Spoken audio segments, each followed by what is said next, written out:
5월 17일 새벽 은혜. 하나님께서 우리에게 주신 말씀은 사무엘하 19장 1절에서 8절 말씀입니다. 제가 봉독하도록 하겠습니다. 어떤 사람이 요압에게 아뢰되 왕이 압살롬을 위하여 울며 슬퍼하시나이다 하니 왕이 그 아들을 위하여 슬퍼한다 함이 그날의 백성들에게 들리매 그날의 승리가 모든 백성에게 슬픔이 된지라. 그날의 백성들이 싸움에 쫓겨 부끄러워 도망함 같이 가만히 성읍으로 들어가니라.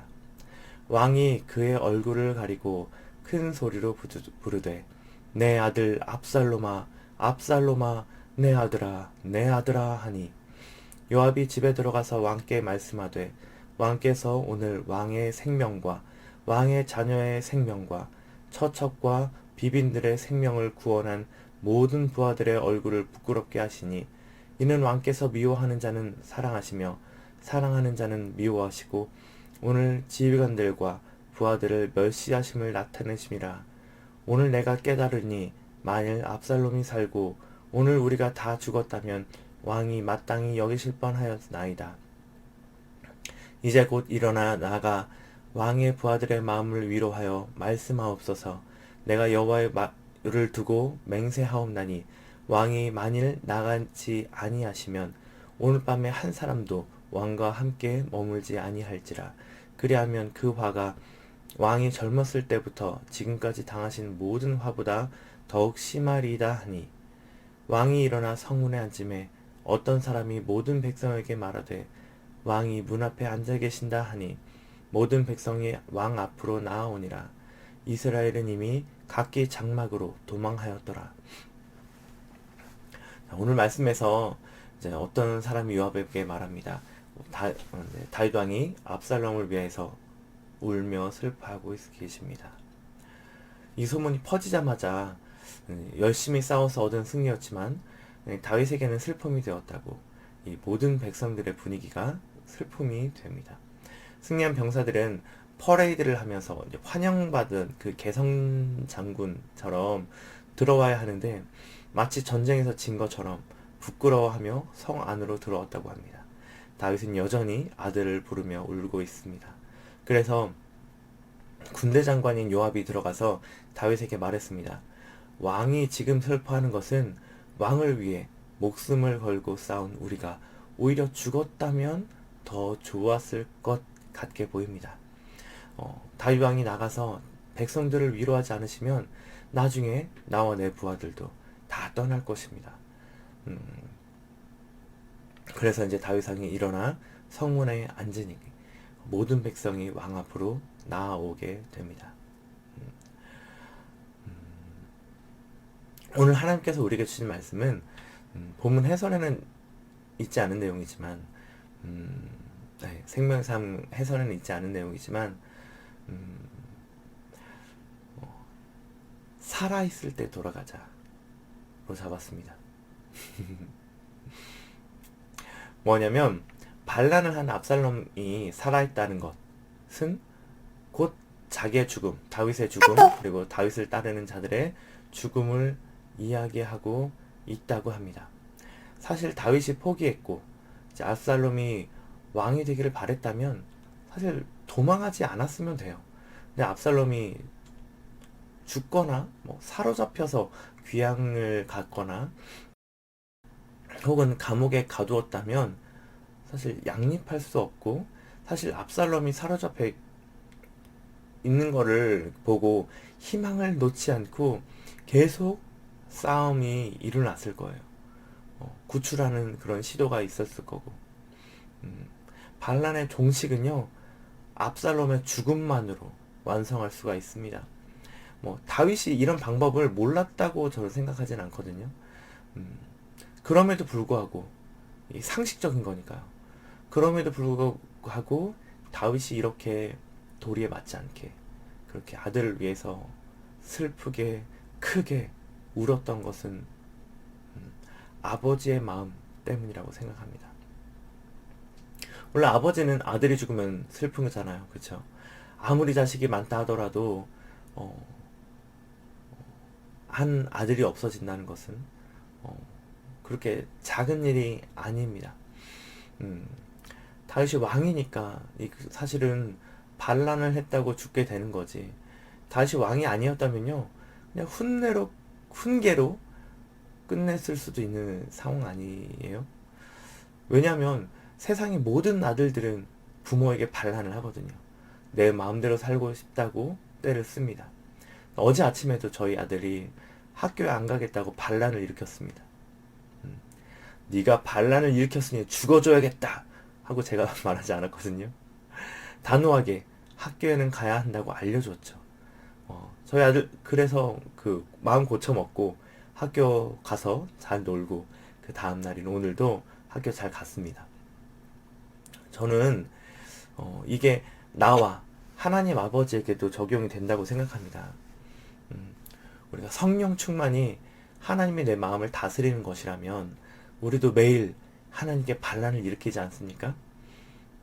하나님의 다스림을 받고 싶지 않고 내 마음대로 살고 싶습니다. 내가 내 마음의 왕이 되고 싶습니다. 제발 좀 나를 내버려 두세요 하고 말이죠. 그때마다 하나님께서 네가 반란을 했으니 죽어줘야겠다 하고 우리를 다 죽인다면 그 누구도 남아있는 사람이 없겠죠. 그렇기 때문에 우리가 할 수 있는 적용이 뭘까요? 먼저 내 아버지가 왕이 아닌 것에 감사하십시오. 우리 아버지가 왕이었다면 반란을 일으켰을 때 여러분 죽었을 거예요. 근데 우리는 반란을 수백 번도 넘게 하지만 혼나기만 했지 죽진 않았으니까요. 그리고 하나님께 하는 반란도 결국 내 마음대로 하고 싶다는 그런 마음에서 오잖아요. 육신의 필요에 의해서, 혹은 내 마음대로 하고 싶은 어떤 거를 하기 위해서, 어떤 활동을 하기 위해서, 또 내가 더 드러나고 싶은 그런 이생의 자랑, 그런 마음들도 있는 것 같아요. 그런 마음들이 들었을 때 어떻게 하면 좋을까요? 하나님께 돌아가야 합니다. 죽고 나면 돌이킬 수가 없습니다.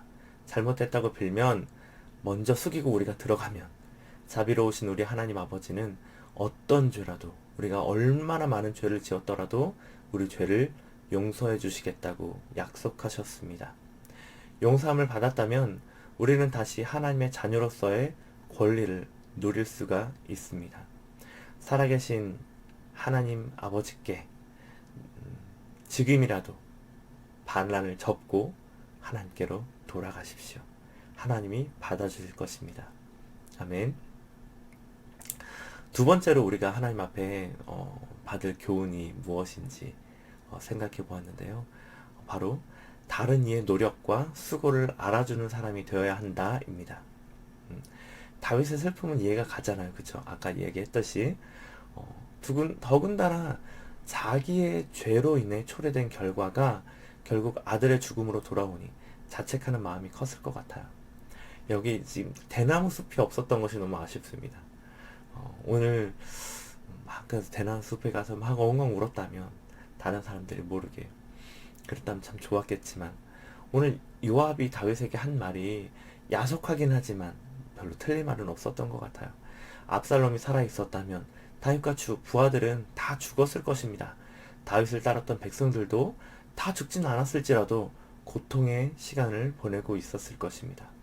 함께한 사람들은요, 다윗을 위해서, 그게 뭐 자기의 안위와도 관련은 돼 있겠지만 그들의 명분은 다윗을 위해서 싸우는 것이었어요. 그리고 목숨을 걸었죠. 다윗의 슬픔은 그들의 노력과 수고와 헌신을 부정하는 것이었습니다. 다윗은 아무것도 하지 않고 슬퍼만 하고 있었습니다. 그 결과로 다윗을 위해 싸운 백성들은 죄인처럼 있었습니다. 불만을 나타내기보다 조용히 들어오는 것을 보면요, 백성들이 다윗을 얼마나 좋아하고 있었는지를 알 수가 있어요. 그래서 다윗의 슬픔도 이해는 하지만 다윗을 위해 수고하고 힘써준 사람들의 노력과 헌신은 알아줘야 합니다. 우리의 삶에도 그렇죠. 다른 사람의 노력과 헌신이 가려질 때가 있습니다. 다윗은 감정에 의해서 그게 가려졌지만 감정뿐만 아니라 다양한 이유로 다른 사람들의 수고와 헌신이 가려질 수 있습니다. 또 오해가 생겨서 또 다른 사람이 영광을 받기도 해요.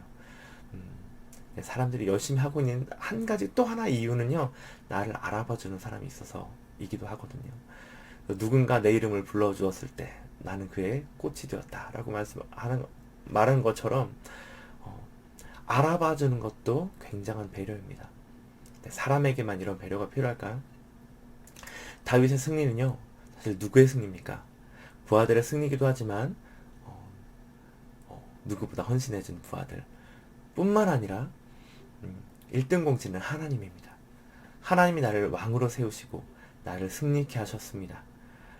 다윗의 부하들은 앞서는 병사보다 수가 적었어요. 불리했어요. 그렇지만 승리했거든요. 하나님께서 도와주셔야만 가능했던 일입니다. 하나님이 하신 일을 그대로 인정하고 주님께서 우리에게 승리 주셨습니다 라고 하며 하나님께 영광 돌리는 우리가 되어야 하겠습니다.